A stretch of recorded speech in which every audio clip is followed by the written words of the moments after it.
It is time for bed, but this woman is not ready for sleep. After years of unhappy marriage, she has discovered feelings that have never been awakened before. I have a lover. I have a lover. At last she was going to know the joys of love, the fever of the happiness she had despaired of. The temptation to be unfaithful is age-old. We know we should be content, but we sometimes long for more. The heroine of this 19th century French novel never stops searching for love. Is she a romantic dreamer risking all for love? Or is she a fool, chasing an empty illusion? The author, Gustave Flaubert, would probably say both.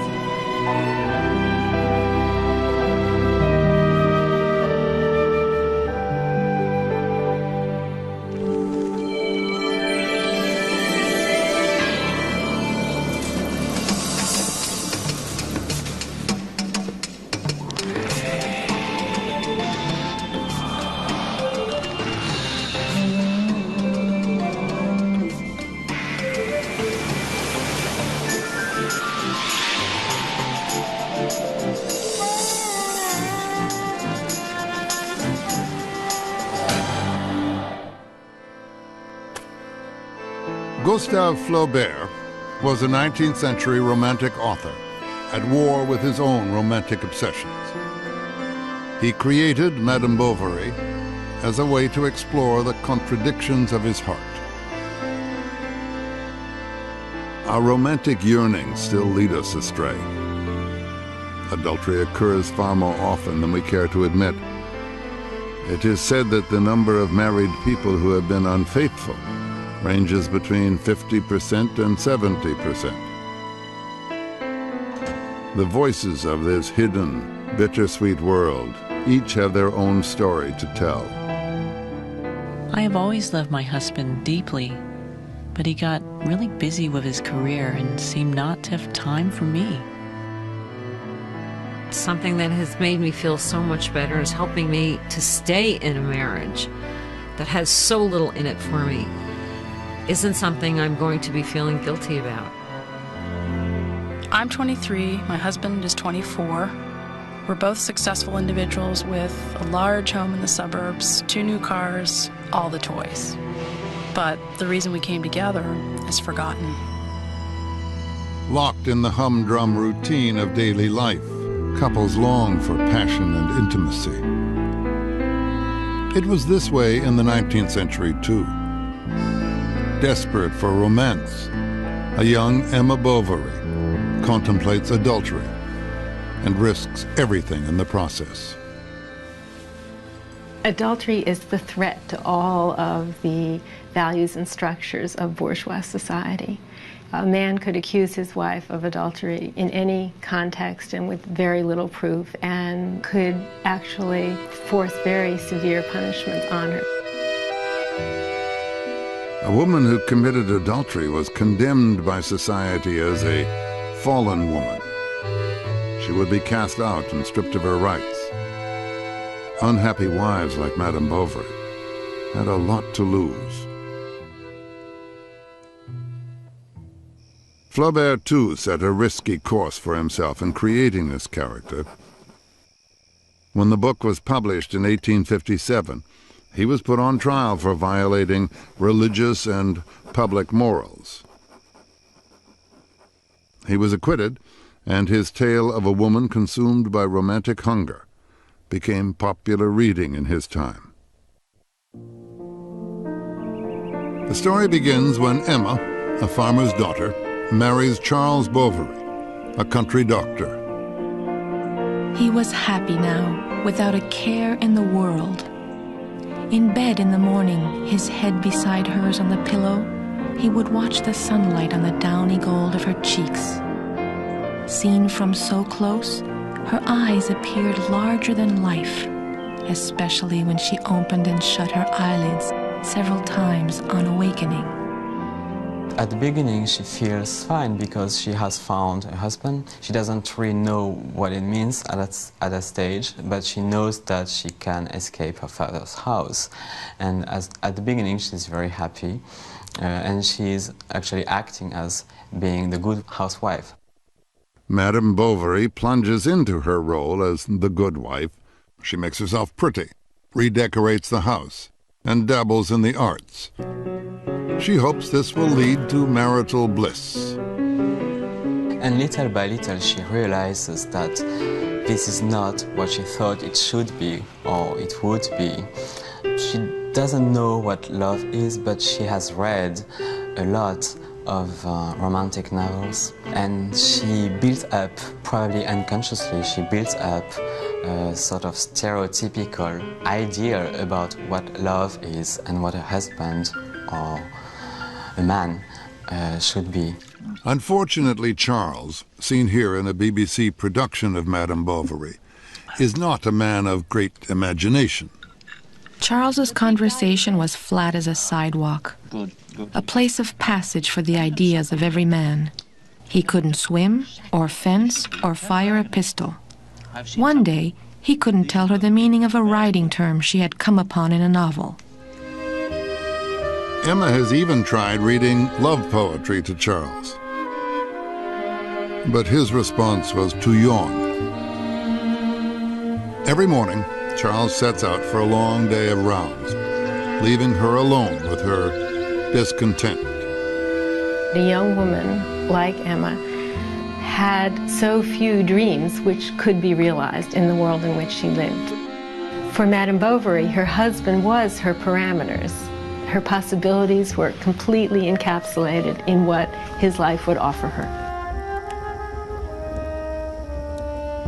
Emma longs for Charles to romance her, but his contentment with the way things are prevents him from understanding that a breach is opening up between them.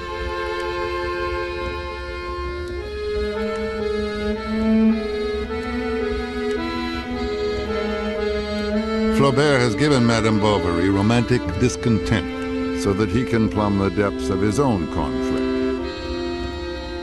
Flaubert clearly identifies with Emma, identifies with her romanticism, identifies with her need, her narcissism. At the same time, he hates the part of himself that's like Emma. So he's in an argument, and the argument is in the novel. Through Madame Bovary, Flaubert criticizes the ever-growing desires of the rising bourgeoisie, French middle class. After the French Revolution of 1789, the bourgeoisie began to redefine the values and customs of social, economic, and political life. One of the changes was the idea of separate arenas for men and women. According to this bourgeois ideal, women were to live their lives at home, away from the world of work. The male domain was outside the home, in factories, businesses, and clubs. This arrangement created a new kind of supply and demand. Factories produced more goods. Stores advertised and sold these goods, and wives and their husbands bought them to keep up with the Joneses. It's the beginning of a consumer society, the very beginning. And for the first time, there are more goods that are available to more people. And there is advertising, which is new and beginning, that makes people aware of the kinds of things that they might have, if only. Emma Bovary's romantic fantasies stem, in part, from this new consumerism. She represents Flaubert's distaste for the materialist bourgeois characters of his time. Of course, Flaubert himself was a materialist bourgeois character, and writing Madame Bovary was an attempt to transcend this. Flaubert was always absolutely obsessed with bourgeois. The bourgeois for Flaubert is the symbol of stupidity. It's a life that is lived according to stereotypes, according to clichés. He despises them, but at the same time, he wants to write about them all the time. It's a kind of revenge for him. Emma Bovary's dissatisfaction sends her on a journey into forbidden territory. She's about to glimpse a world that will change her life forever. In a life where nothing happens, something finally does. Charles and his wife are invited to a ball held by a local aristocrat who Charles once treated. The door opens on a delightful world. She has a beautiful dress. She is extremely well prepared. She doesn't want Charles to dance. And when he wants to kiss her, she refuses him to touch her, saying that he's going to mess up her dress, which is also very important because it shows that she is getting more and more detached. Emma keeps Charles away, but she does dance with a stranger. One of the dancers came up to Madame Bovary and asked her to be his partner. As they passed close to a door, the hem of Emma's gown caught on her partner's trousers, and for a moment their legs were all but intertwined. The waltz was a promiscuous dance. Until then, people danced minuets and all that. But here, there was an embrace and there was a gyration, and people could get dizzy. And the way Flaubert describes it, the way their legs intermingle and the way she almost swoons, it's the analog of a sexual act. It is Madame Bovary's first innocent step towards infidelity. For the first time, Emma witnesses what she's been dreaming of for years and years, that she found in her books and that she doesn't have in her real life. From now on, she's going to be more and more frustrated by Charles. By confirming her romantic fantasies, the ball leaves Emma with a sense of continual frustration. She spends months afterwards longing for what she experienced that evening. Mealtimes confirm for her that Charles is dull and that her marriage is a prison. Emma faces the hardship of the young bourgeois, which is boredom. Everything seems to exist in a kind of deadly repetition compulsion, where each day is like the last day. You keep doing the same things, and those things don't seem to mean anything.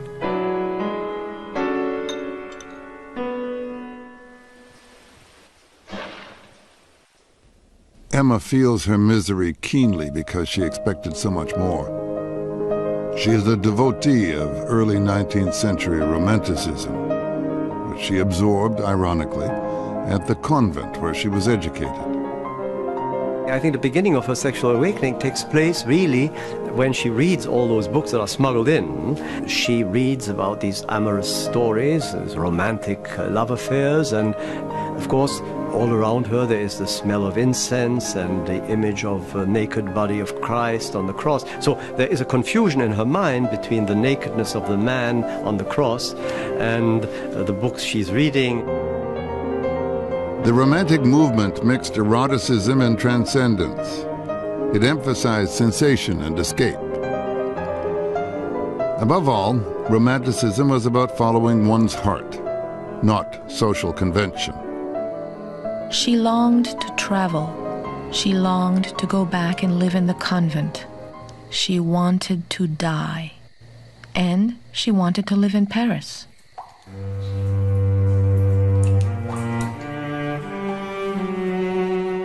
Emma feels the bitterness of unfulfilled longing.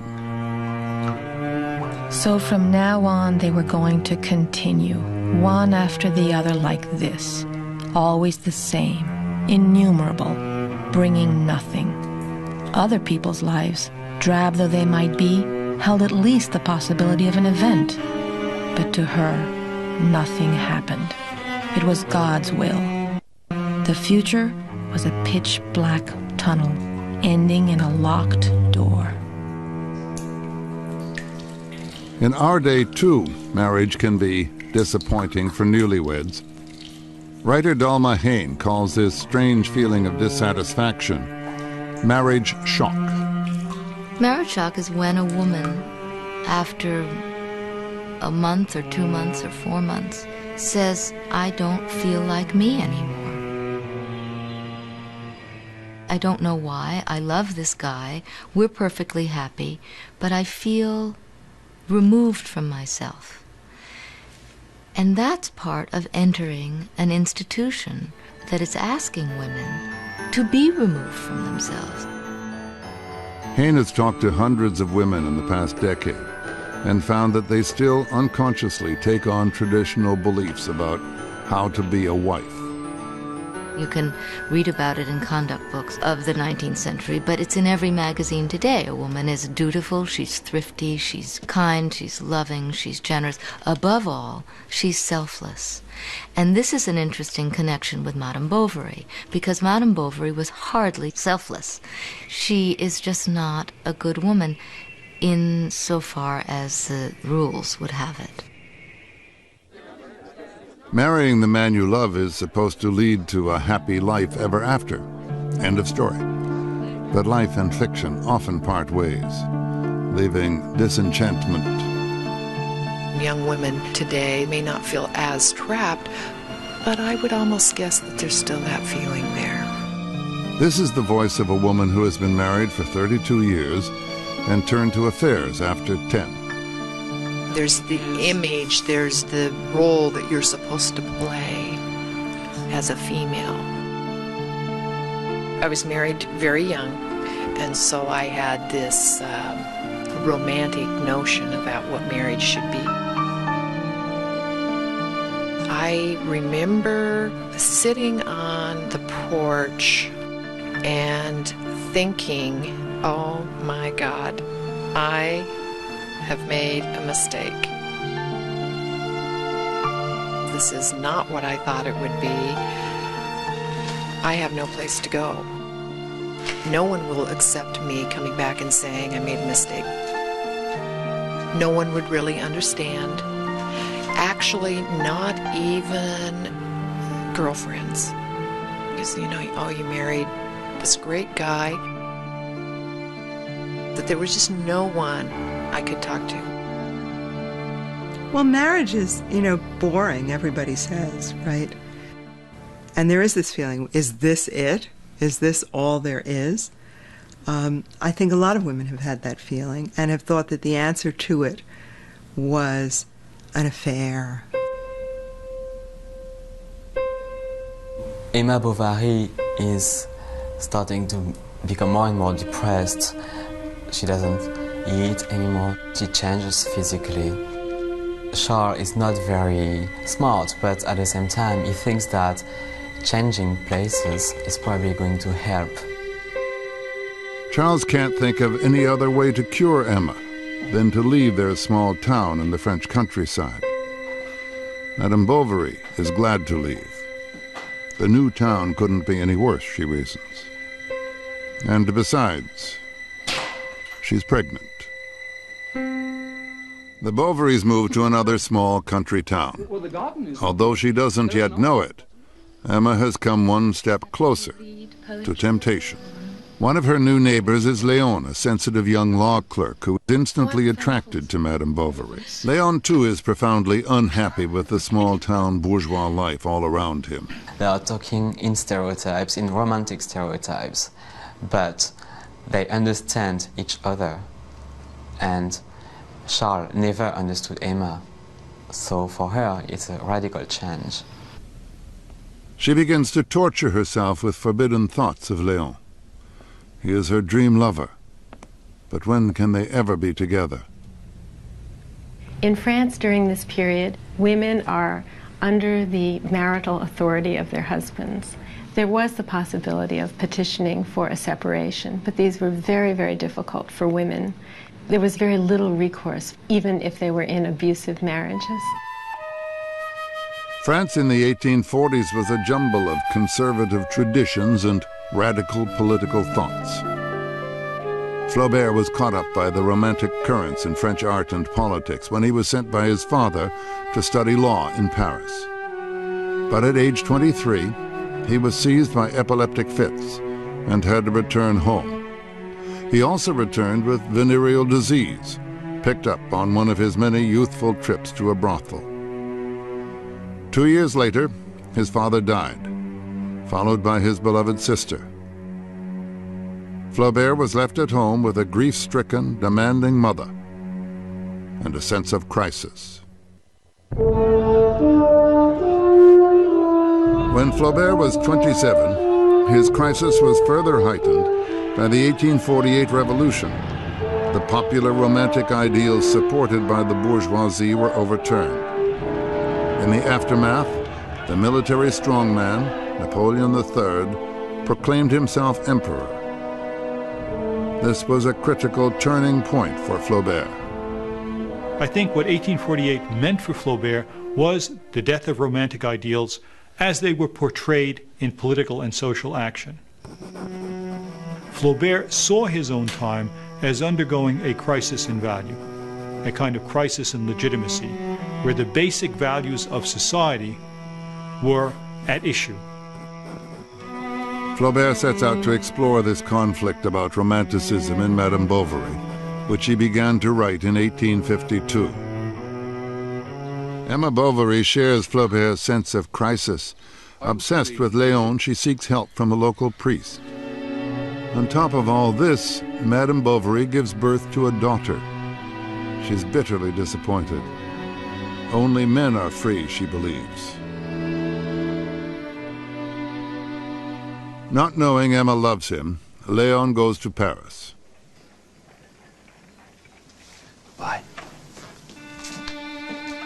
Now Emma maintains the outward appearance of goodness, but inwardly, all she can dream of is another man's embraces. The next day was a funereal one for Emma, and now he was gone, the one bright spot in her life, the one possible hope of happiness. Why hadn't she grasped that good fortune when it had offered itself? Just as Emma feels she is at the end of her rope, a local aristocrat by the name of Rodolphe Boulanger arrives at Charles's office. He will end her days of frustration. Rodolphe sees in a flash that Madame Bovary is starved for love. He hatches a seduction plot.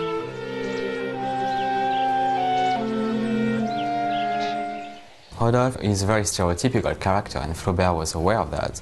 He has to seduce all of his women. He just wants to have them for a little while and move on. Rodolphe begins his campaign at the first opportunity. When the agricultural fair comes to town, he takes his beautiful neighbor inside to listen to the speeches. He knows that the way to woo Madame Bovary is with romantic cliches. Flaubert was really looking forward to that scene. It is one of the major tour de force of the novel. What Flaubert has done, however, is to intersperse the public speeches by various officials who give out prizes. And here, another kind of rhetoric, which is the love rhetoric, and the two are simultaneous.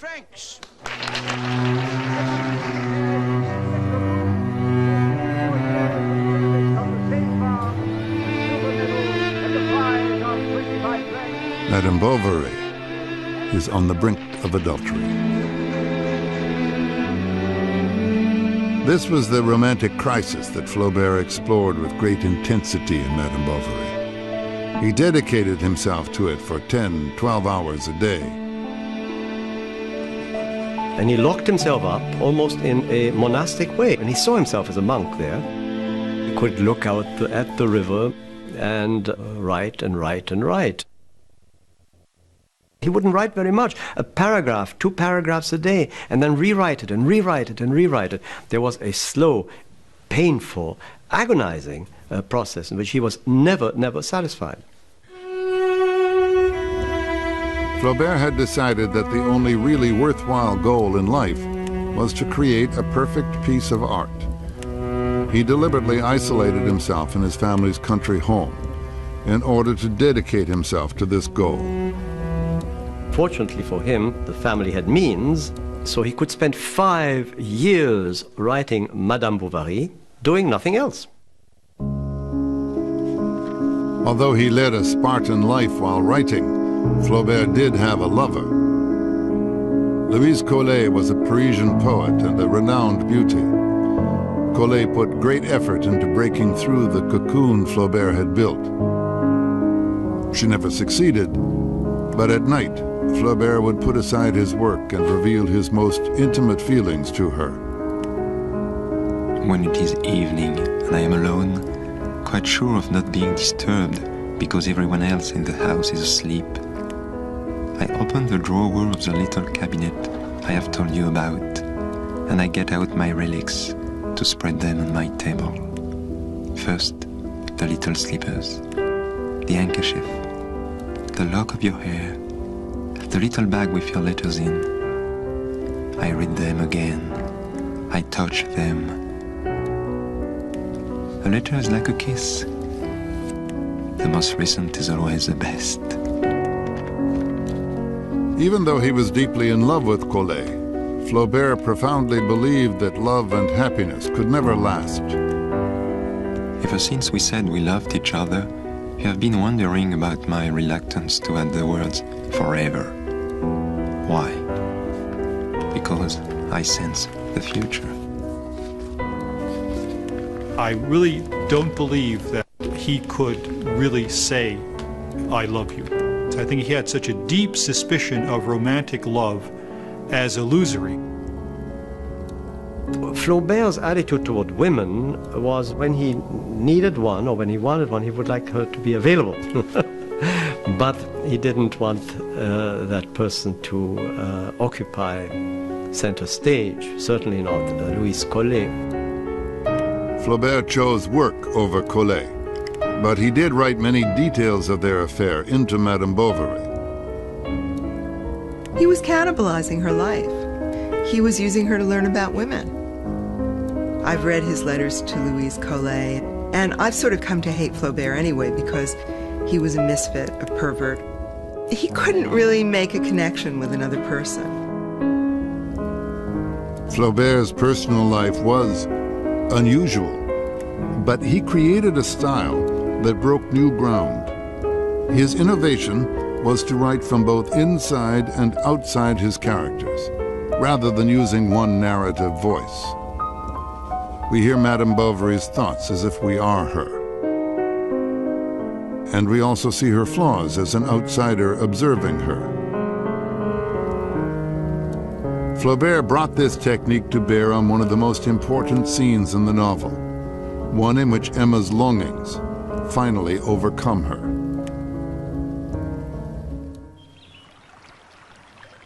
It is a bright fall day, and Emma is finally going to consummate her fantasies. She finds herself riding horseback with Rodolphe, just the two of them. Ironically, it is Charles who urged her to go riding, for her health. Rodolphe, however, has things other than her health in mind. All was silent. A soft sweetness seemed to be seeping from the trees. She felt her heart beating again, and her blood flowing in her flesh like a river of milk. Nothing around them had changed, and yet to her, something had happened that was more momentous than if mountains had moved.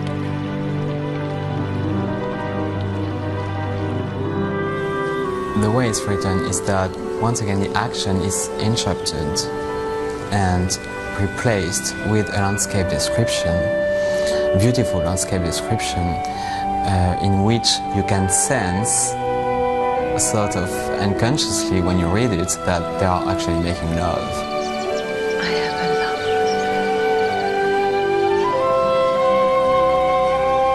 love. Far from making her feel guilty, making love with Rodolphe makes her bloom.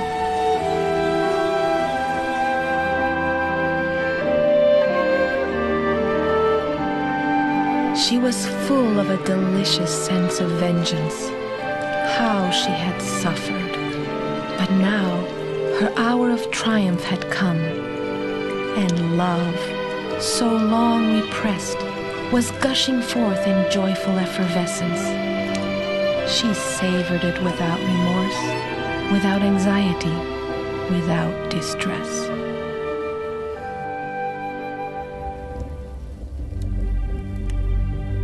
Flaubert looked forward to this scene.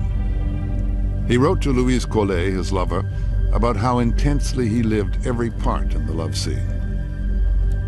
Today, for instance, as a man and as a woman, as lover and mistress both, I have been out riding in the forest on an autumn afternoon, and I was the horses, the leaves, the wind, the words that they spoke to each other, and the red sunlight that made them half close their eyes, eyes that were brimming with love. Connecting with another is a human longing that is hard to contain, as Dalma Hayne found in her research. The women I spoke to did not have affairs because they wanted a fling, or because they were bored, or because they wanted variety. They were looking for connection, a connection that they desperately wanted, but that was missing somehow. Erica Jong picked up the same theme in her 1973 novel, which updates the Madame Bovary story to the 20th century. Her heroine hopes to find herself by taking the plunge into adultery. I think that what you're looking at is an attempt to find selfhood through sexuality. I mean, for a woman hero, it's a way of questing. The quest begins with a longing for more. Sometimes marriage narrows down to a daily routine and a list of chores. Every day I spend hours doing dairy farm manual labor. It's a job with very few benefits, emotional, financial, difficult. It's very difficult work. Anne has been married for 13 years. Her marriage has been deadened by the relentless rhythm of the farm. On a dairy farm, it's 7 days a week, 365 days a year, and there are no days off from the cows, and you cannot skip a milking. Right now, what's missing in my marriage is physical and emotional intimacy. My husband actually seems content with things the way they are, and I'm not. But he's not willing to take any steps to change it. Anne decided that she couldn't continue to live like this. To live without a sense of being valued and loved and without any kind of intimate connection is to feel cut off from life. That's what it feels like. It feels like death. And by the 5th year of having absolutely nothing in my marriage and having remained faithful, I felt that I was suffocating every night. Despite her depression, Anne felt divorce was out of the question. It would be bad for their children and might bring an end to their family-run farm. She decided to look for a lover on the internet. Within weeks, she found someone. We were emailing back from 5 and 6 times a day to dozens of times a day to 50 times a day, and finally we met. He was looking for an extramarital relationship because the one with his wife has been lost. And I asked him if he'd like to help me build a fire at a friend's cabin. And he did. And we got the fire going in more ways than one in the cabin.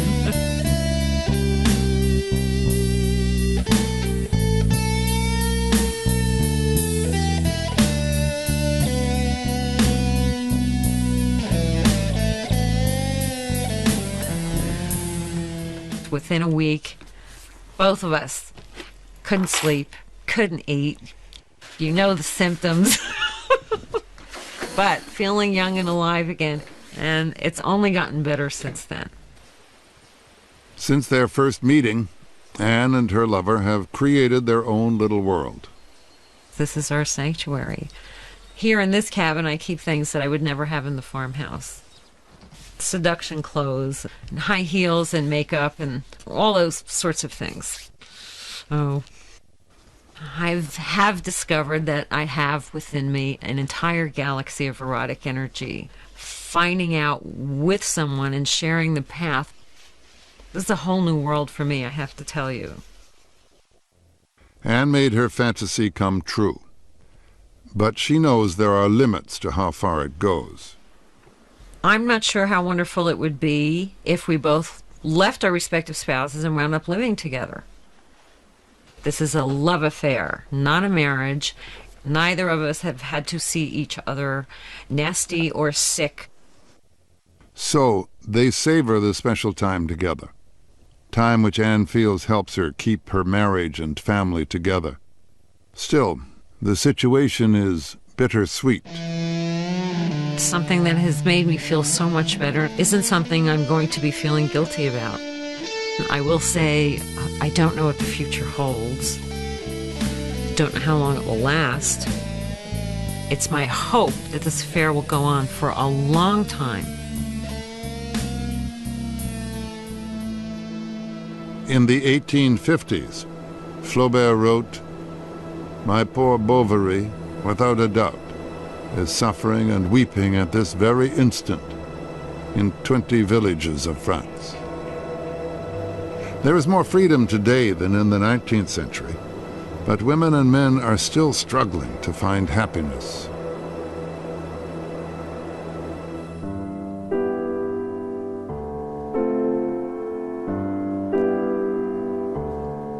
Madame Bovary is consumed by her affair. When she is alone, she fantasizes about Rodolphe. She lives and breathes in another world, luxuriating in feelings long suppressed.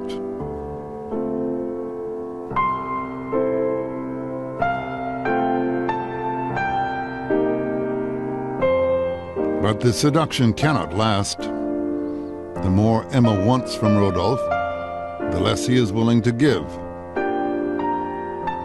Rodolphe is not the storybook lover that Emma imagines. Sensing Rodolphe's declining passion, Emma splurges on fashionable finery. She hopes that looking glamorous will keep Rodolphe in love with her.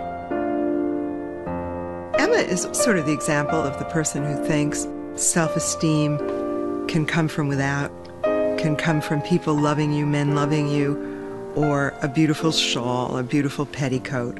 She's the example of the person with no inner life, no inner self. But her new adornments failed to maintain Rodolphe's interest. As time went on, he stopped making any effort, secure in the knowledge that he was loved, and imperceptibly his manner changed. Their great love, in which she lived completely immersed, seemed to be ebbing away, like the water of a river that was sinking into its own bed, and she saw the mud at the bottom. Emma slides into despair. It is far darker than in the early days because she has lost her innocence. There were no illusions left now. She had had to part with some each time she had ventured on a new path, in each of her successive conditions, as virgin, as wife, as mistress. All along the course of her life, she had been losing them, like a traveler leaving a bit of his fortune in every inn along the road. Disaster strikes. Rodolphe sends Emma a letter telling her he is going abroad, alone, for her sake.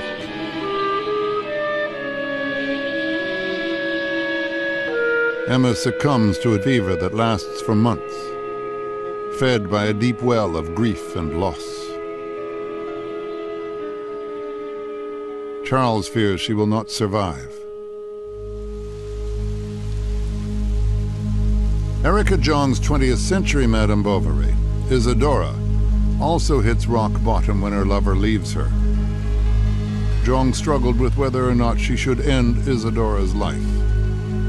I didn't know what Isadora would do after her dark night of the soul. Would she throw herself out a window? Would she go home and write a book? Would she get pregnant? Who knows what? And I fought with myself a lot about the ending. At one point, I really wanted to kill her off. And I saw that I was in the grip of a cultural myth that the heroine who reaches out for pleasure and autonomy must always die. Jong's character accepts her own imperfection and moves on. Emma too gets on with her life, nursed back to health by her husband. Charles, ironically, is the man who truly loves her. Charles takes Emma to the opera to help her recover from her months of illness. But her recovery gets its biggest boost when Léon, the sensitive law clerk, walks in. That's very interesting because she is at first completely obsessed with the opera, but as soon as she sees Léon again, any interest disappears. Léon is bolder this time, having gained experience in Paris. When Charles returns home early, he arranges a rendezvous. And he takes her in a carriage, but we don't see anything. We know what is going on in the carriage. The carriage goes everywhere, and the text is becoming sort of crazy. Emma is now heading down a slippery slope. She's like an addict, willing to sacrifice everything and everyone to live again in her world of romantic fantasies. She's in love with love. She projects her desire for love onto whoever happens to be handy. It's as if she is making up the lover all the time. She's the artist, in a sense. And this is where, of course, Flaubert and his character merge, because Flaubert too, in writing, in dreaming, in suffering, is also looking for a perfection, an ideal which he would like to attain, which cannot be attained, however. In Emma's desperate search for the perfect love, Flaubert anticipated our own obsession for constant happiness. In France, the idea of continual longing has come to be called Bovarism. Bovarism is in all of us who have a bit of imagination, all of us who have a bit of frustration, and imagination makes us aware of our frustration. So it is a vicious circle, and therefore I must love frustrations because they make it possible for me to continue dreaming. Although we know it's only television, commercials still seduce us. They feed the yearning within us for fantasy, excitement, and romance. The great escape can be ours as long as we can afford it. Emma tracks down every man she has known. If I could, Emma, you know that. But nobody can help her. You've got to lend me 3,000 francs. She seems to have run out of all escape routes, but one.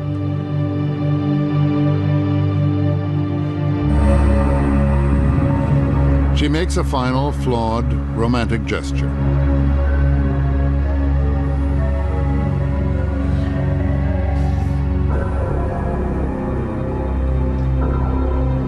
When Emma eats arsenic, she joins a succession of literary heroines who are unfaithful and die a horrible death. This myth is very great and very enduring.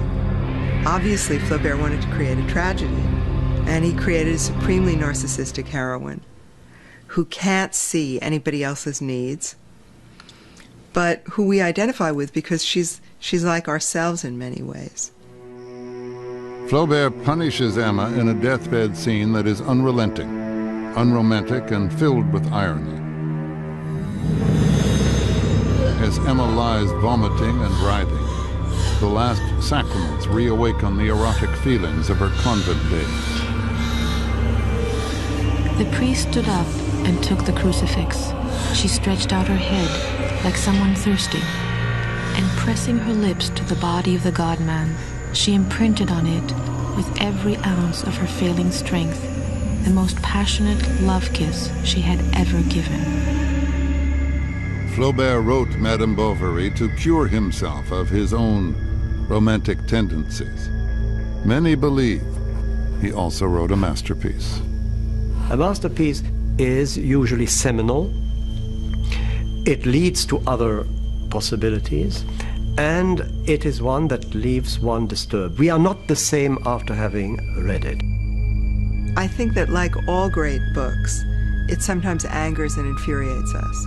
And it's not always a book that you think, there, nice book.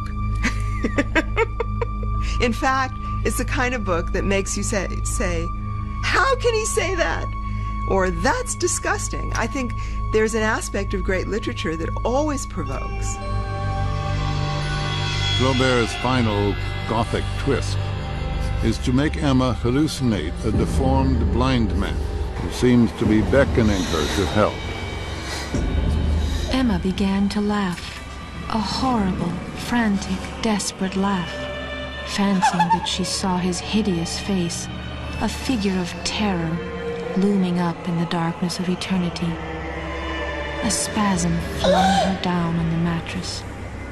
Everyone drew close. She had ceased to exist. A century and a half later, Madame Bovary is a cautionary tale. Emma Bovary ruined her life chasing dreams that could never come true. Flaubert reminds us that in a modern society driven by fantasy and desire, our longings can be our downfall. We must choose our dreams wisely.